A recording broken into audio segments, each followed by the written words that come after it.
Hi, it's Placida Acheru here again from Coaching for Excellence, and I've been at the Meetup Organizers event where I met Jazz.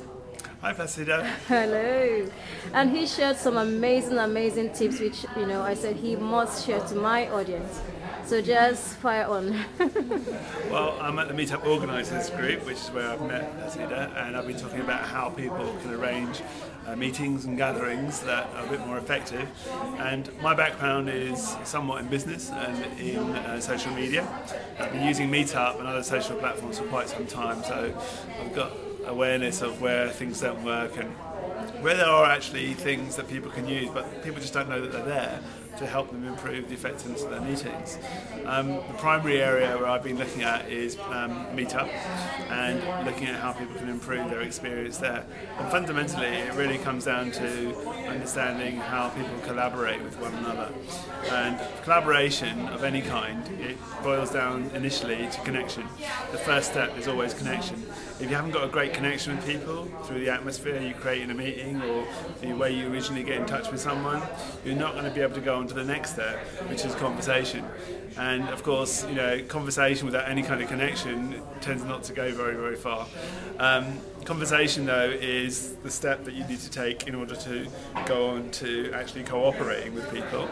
And through cooperation, it's hoped that if you feel the other person is someone that you're getting on well with through the conversations and the connection that you've had, you might want to contribute something to one another. And it's only after you regularly contribute to someone and you've exchanged things between yourselves that you feel this is someone that I want to do something more longer term with. So you feel like you want to make some commitments, so you don't just do things on a short term basis.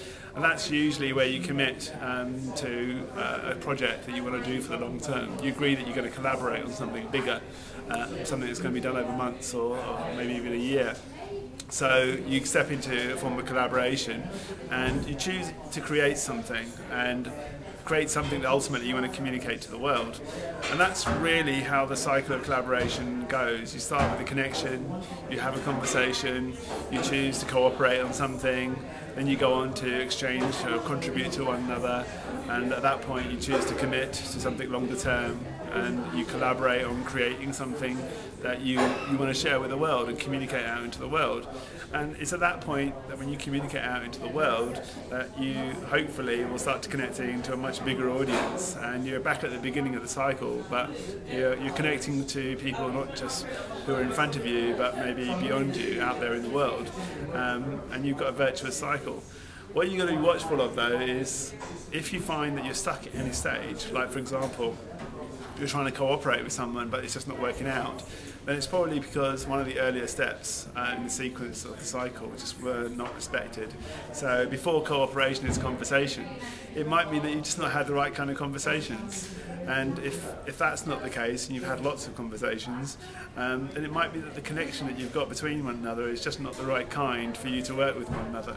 So any step of the collaboration cycle, if you happen to be stuck at it, you kind of just really need to look at the earlier stages in the cycle and see, have you completed them?